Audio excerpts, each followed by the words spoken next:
so far here. Horford again. Miss it, and a stick back. Tatum. Devastating. And the quick inbound. And Philadelphia has swept Brooklyn. And they're going to the second round.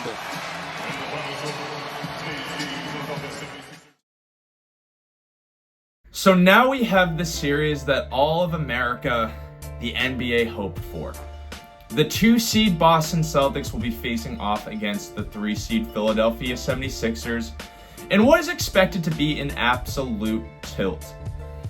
So this year, the Celtics won the series against Philly 3-1, and it is worth noting that in that one loss for Boston, it came down to the end where Philadelphia choked like an 8-point lead with a minute left, and Jaylen Brown and Robert Williams did not play in the game, which is obviously very important to note.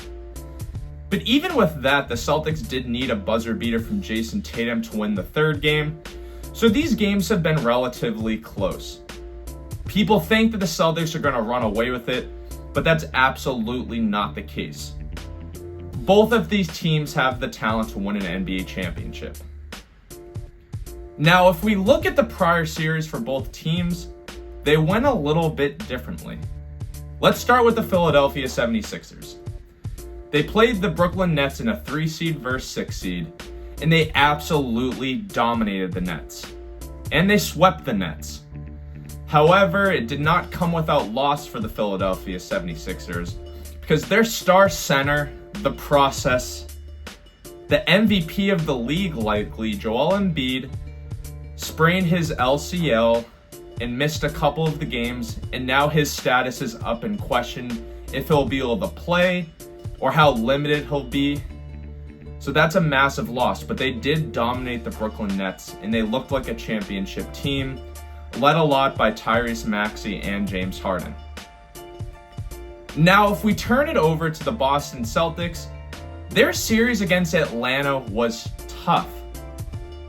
Everyone, including myself, thought that the Celtics would be playing the Miami Heat in the 2-seed versus 7-seed, but Atlanta won the play-in game, and they came and they faced the Boston Celtics. People across the league thought that the Celtics would sweep, and at worst case it would be 5 games, but that just wasn't the case. This series went 6 games, and we saw the Boston Celtics do what they've done a few times this year and absolutely blow a massive fourth quarter lead, where Trae Young hit a dagger 3 and broke all of Boston's hearts, including mine. Then Game 6 came, and through the first 3 quarters, it looked like Atlanta had control and that this would be heading to a 7th game. But in the fourth quarter, Trae Young went silent. Jason Tatum did what Jason Tatum should be doing, hitting clutch shots and having that incredible putback dunk. Jaylen Brown hit a clutch 3. And to his credit, Marcus Smart hit a couple clutch shots as well. And Marcus Smart needed this redemption after his awful moments in Game 5 where he took awful turnovers. He had that terrible foul on Trae Young. So Marcus Smart redeemed himself. The Celtics won in 6 games in a much tougher series than we all thought. So then here we are. So Game 1 is Monday night, and there's now question if Joel Embiid is going to actually even be playing. At first, it was told that this was a grade 1 LCL sprain, that Joel Embiid would need a brace, but he would be playing. Then Doc Rivers in his coach press conference gave sort of a different answer, and Shams echoed it, reporting that this might be more severe than we all thought, that it might be more like a grade 2. And now Embiid is looking like doubtful for Game 1. So if you're a Celtics fan, you absolutely should hope that Joel Embiid plays, and for a few reasons.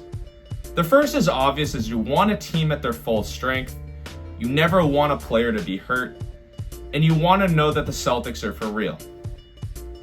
The second being is how the Celtics this whole season have played down to their competition. So I could absolutely see this, insane scenario where Embiid misses Game 1 and somehow the Celtics lose it by 8 points. So the Celtics play better against more talent. I mean, it's evident. They lost to the Orlando Magic 3 times this year.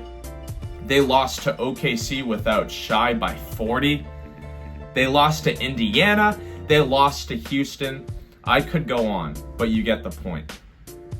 The Celtics are better against talent.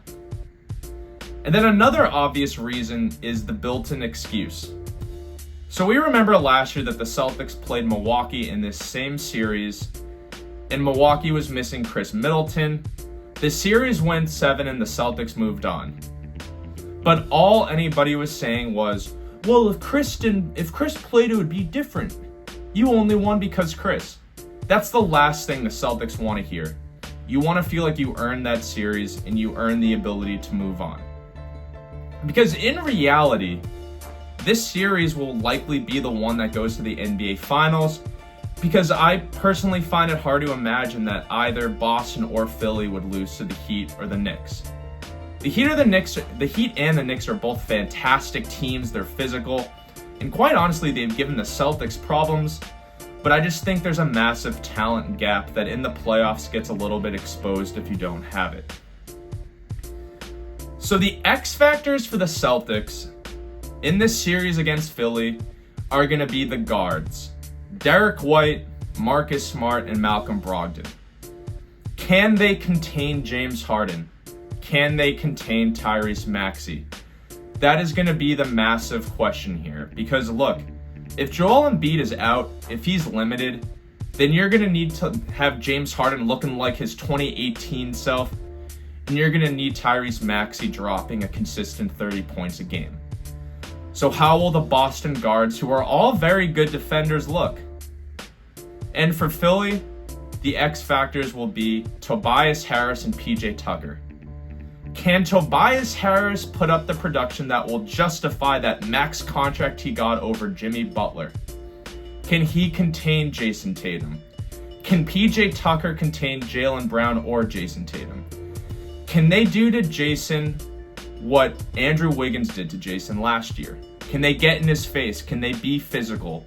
Can they force Jason Tatum to have to take step-back threes? That's what you want if you're Philly.